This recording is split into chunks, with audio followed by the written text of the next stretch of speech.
In this video, we will see superposition principle.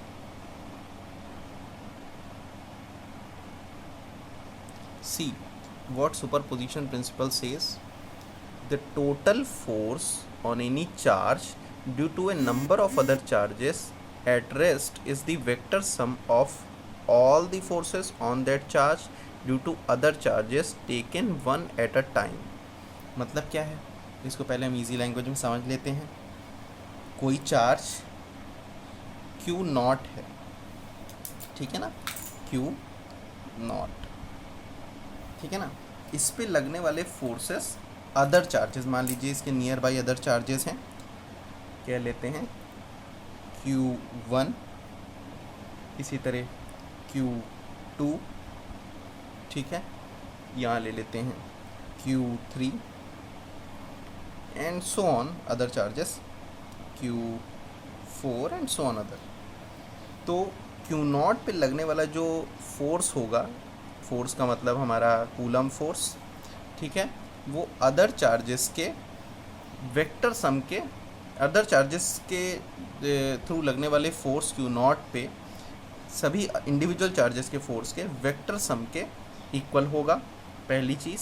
दूसरा जो important expression इसमें और लिखा होना चाहिए था कि किसी भी चार्ज के थ्रू लगने वाला फोर्स किसी अदर चार्ज की प्रेजेंस के कारण डिस्टर्ब नहीं होता, ठीक है. तो इसके लिए हम इस सुपरपोजिशन प्रिंसिपल इसे कहते हैं, और इसके लिए हम एक्सप्रेशन बनाने के लिए पहले एक कोऑर्डिनेट एक्सिस मान लेते हैं. यहाँ पे एक्स वाई एक्सिस है, एक्स जेड एक्सिस कह देते हैं, ऊपर की ओर है तो एक्स जेड एक्सिस, ठीक है. अब देखिए यहाँ पे Q नॉट पे हमें इंडिविजुअल लगने वाले फोर्सेस चाहिए. अब मैंने आपको बताया था इनके बीच की रिलेटिव डिस्टेंसेस हमें पता होनी चाहिए, तभी हम फोर्स निकाल पाएंगे. तो रिलेटिव डिस्टेंस निकालने के लिए ज़्यादा बेहतर तरीका है कि हम सबसे पहले पोजीशन वेक्टर्स निकालें, ठीक है. पोजीशन वेक्टर्स इंडिविजुअल सभी के, तो पोजीशन वेक्टर्स देख लेते हैं क्या क्या होंगे. मान लीजिए ये ओरिजिन है, ओरिजिन से उस पर्टिकुलर पॉइंट पे खींचा गया वेक्टर ही पोजीशन वेक्टर कहलाता है. ये Q3 पे है तो इसका नाम दे दिया मैंने R3 वेक्टर. इसी तरह Q नॉट पे है तो R नॉट वेक्टर. इसी तरह Q1 पे है तो R1 वेक्टर. Q2 पे है R2 वेक्टर. Q4 पे है R4 वेक्टर. तो यहाँ से यहाँ तक की दूरियाँ ही ये क्या है, सब पोजीशन वेक्टर्स हैं.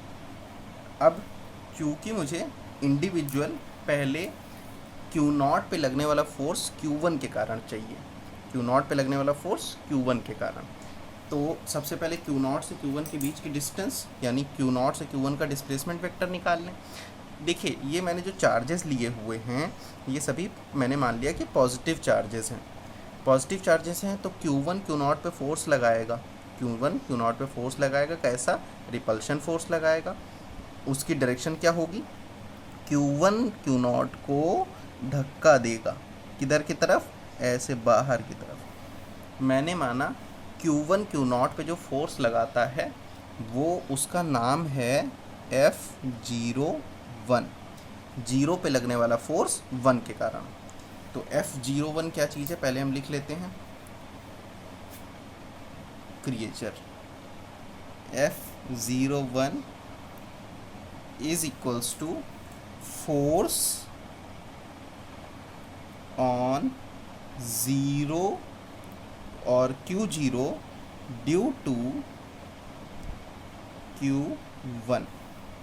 तो इसके लिए सबसे पहले Q1 से Q0 की डिस्टेंस चाहिए, तभी हम निकाल पाएंगे.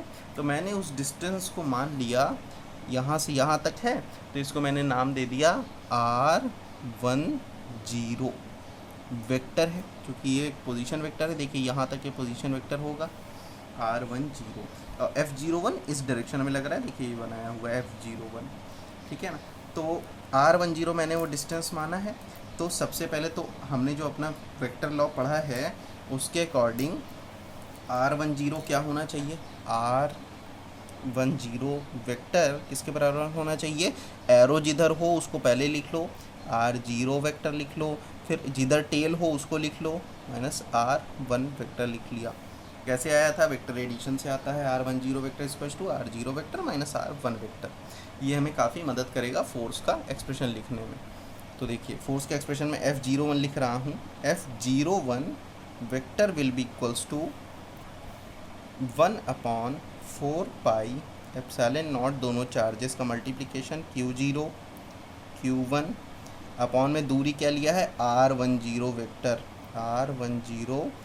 वेक्टर का अब इसका मॉड लेना है और स्क्वायर करना है, तब ये नीचे डिस्टेंस का स्क्वायर होगा, क्योंकि R10 वेक्टर का मैग्नीट्यूड केवल यूज़ करना है। लेकिन अभी हमारा डायरेक्शन नहीं आई है, तो डायरेक्शन का एक्सप्रेशन कैसे आएंगे, R10 का यूनिट वेक्टर, ये जुड़ेगा ना।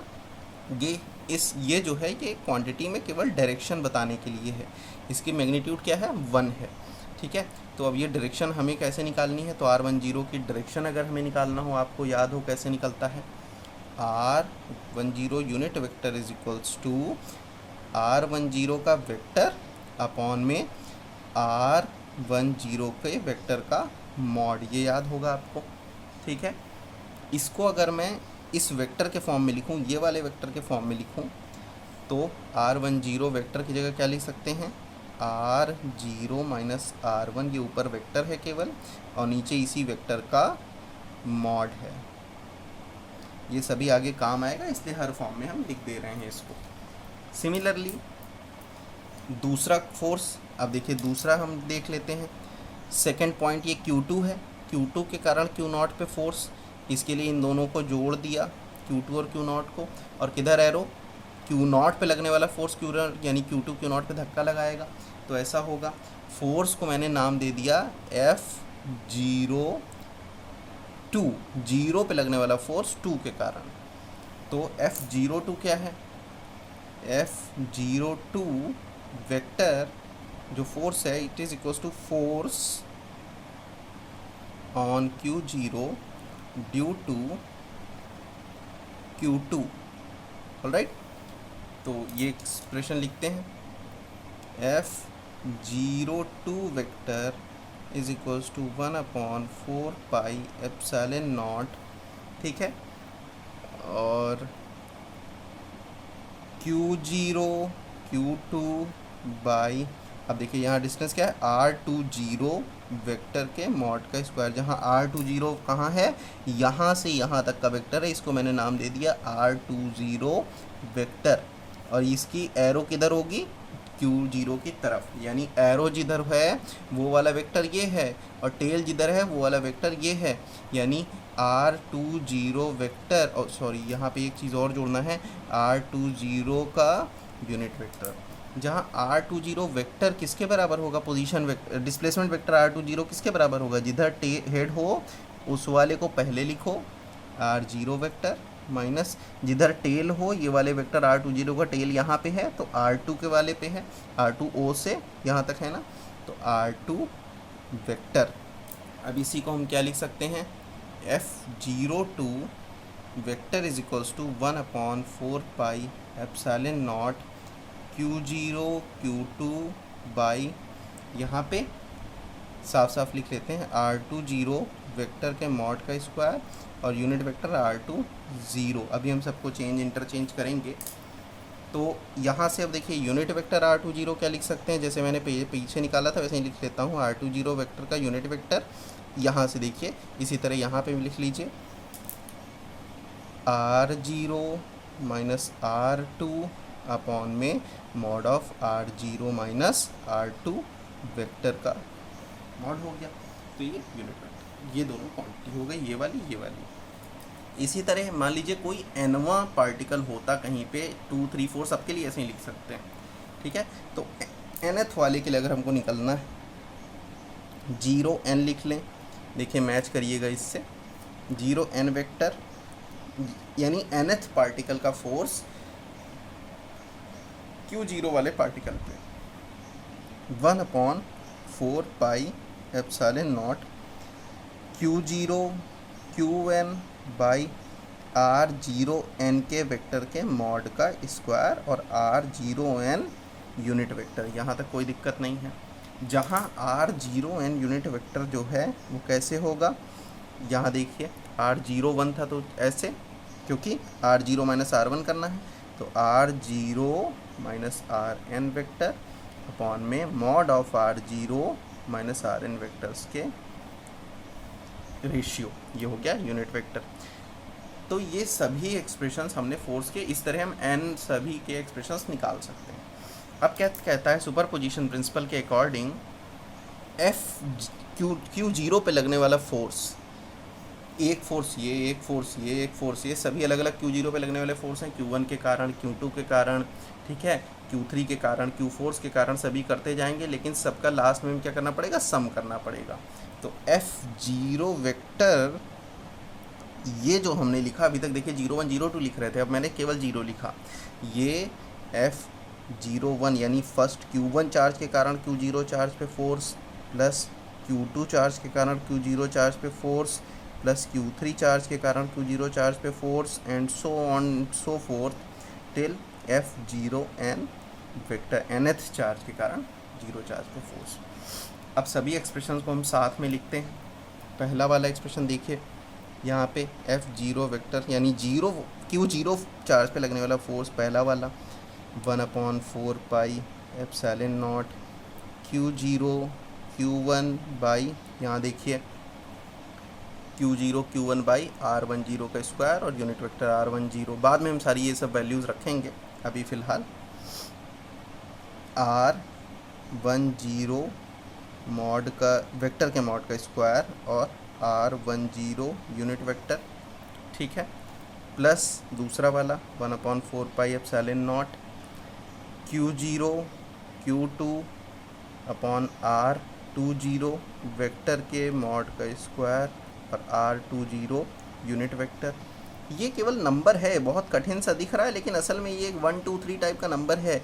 R10 हमने नाम दिया है एक लंबाई को, वेक्टर को, उसका मॉड ले लिए, यानी वो एक नंबर बन गया और उसका स्क्वायर किया है, इसको इससे घबराने की ज़रूरत नहीं है, ठीक है।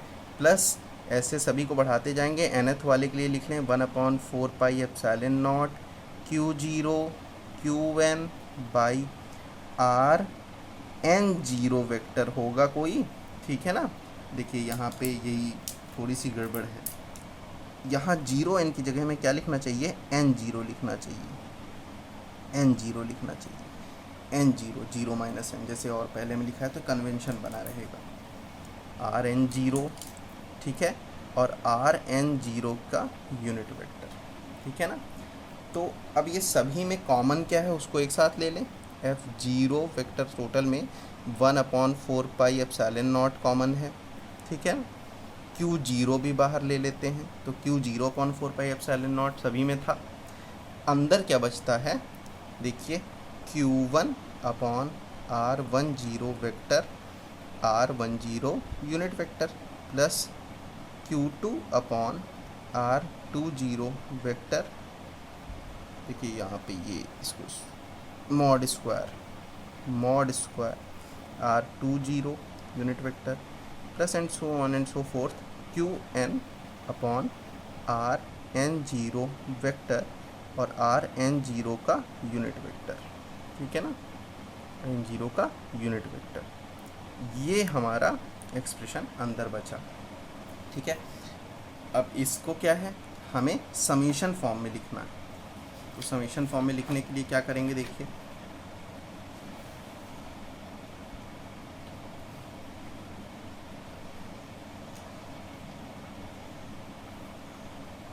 ये एक्सप्रेशन है हमारा, समीशन फॉर्म में लिखना है। F0 वेक्टर, ये क्वांटिटी तो पहले से है 0/4 पाई एप्सिलॉन नॉट। इस सारे में रिपीटिशन किस किस का है, अगर मैं इसको एक जनरल बनाऊँ QI लिख दूँ, ठीक है, अपॉन में मॉड RI लिख दूँ, कोई एक वेरिएबल I, और I0 लिख दूँ, 1 0 2 0 3 0 में 0 कॉमन है ना, तो I0 लिख दूँ, वेक्टर लगा दूँ, स्क्वायर कर दिया, RI0 ये लिख दिया। और मैंने कह दिया कि अब आप सम करते जाओ हर बार आई की वैल्यू 1 से n तक रख के, आई की वैल्यू क्या रख के 1 से n तक, पहले 1 रखो, फिर प्लस करके 2 रखो, फिर प्लस करके 3 रखो, तो ये ऊपर वाला जैसा बन जाएगा ना। तो ये इसका हो गया general form of Coulomb's law in vector form. ये समेशन कहलाता है। i=1 रखने पे यहाँ q1 हो जाएगा, ये r10 वेक्टर हो जाएगा स्क्वायर, और r10 यूनिट वेक्टर। अब हम अपने इस एक्सप्रेशन को जहाँ r10 यूनिट वेक्टर लगा है, वहाँ r10 यूनिट वेक्टर की जगह ये जो यूनिट वेक्टर वाली क्वांटिटी है ना 10 20 30 ऐसा रखें, ये वाला फॉर्म रख दें, ठीक है ना। और यहाँ पे नीचे भी r10 10 20 30 है, इसको रख दें। तो अब देखिए कैसा नज़र आएगा ये, f0 vector is equals to q0 upon 4πε0, summation ही रहेगा i=1 से i=n, ठीक है। यहाँ देखिए क्यू आई ऊपर रहेगा, नीचे जो है r(i0) है। r10 को क्या रखा था, देखिए r10 रखा था r0 minus r1 vector, r20 क्या रखा था r0 vector minus r2 vector, और ये आया कहाँ से था, हमारे फिगर से। r10 यहाँ से यहाँ है, एरो इधर है, तो पहला वाला r0 जिधर एरो हो उसको पहले लिखा जाता है, जिधर टेल हो उसको बाद में, r0 माइनस r1। इसी तरह r20 के लिए r0 माइनस r2, rn0 के लिए r0 माइनस rn। तो ri,0 के लिए क्या होगा, r0 माइनस ri वेक्टर, और इसके मॉड का देखिए, इसके नीचे मॉड का स्क्वायर करना है, और ये इसका यूनिट वेक्टर लेना है, यानी r0 माइनस ri के जो वेक्टर्स हैं इसका यूनिट वेक्टर। इसको मैं ऐसे लिख देता हूँ, ठीक है ना, ऐसे लिख देता हूँ। अब देखिए ये क्वांटिटी हो गई। अब इसको हम थोड़ा और जनरल फॉर्म में करते हैं। देखिए ये वाले क्वांटिटी को लेते हैं, केवल इसको भी यहाँ लिखते हैं, r0 माइनस ri, ये जो यूनिट वेक्टर्स हैं, सॉरी पूरे में यूनिट वेक्टर्स ले रहे हैं, इसको हम लिख सकते हैं vector r0 minus ri upon में mod of r0 minus ri लिख सकते हैं। ये लिख सकते हैं हम एक वेक्टर को vector upon mod, unit vector को vector upon mod of that quantity. तो यहाँ पे अब हम इस वाले पूरे की जगह इसको रखेंगे, तो ये क्या आ जाएगा, f0 vector is equals to q0 upon 4πε0, summation तो रहेगा ही i=1 से i=n, qi अपॉन में r0 माइनस ri। देखिए यहाँ पे दो r0 माइनस ri हैं, जब हम इस क्वांटिटी को रखेंगे तो डिनोमिनेटर में एक और आ जाएगा, तो ये टोटल 3 बन जाएंगे क्यूब, और यहाँ क्या बन जाएगा, केवल r0 vector minus ri vector, और ये वेक्टर होगा, यूनिट वेक्टर ना होगा वेक्टर। तो ये एक्सप्रेशन हमारा क्या बन गया, Coulomb's law in vector form, ठीक है। तो इस वीडियो में इतना ही।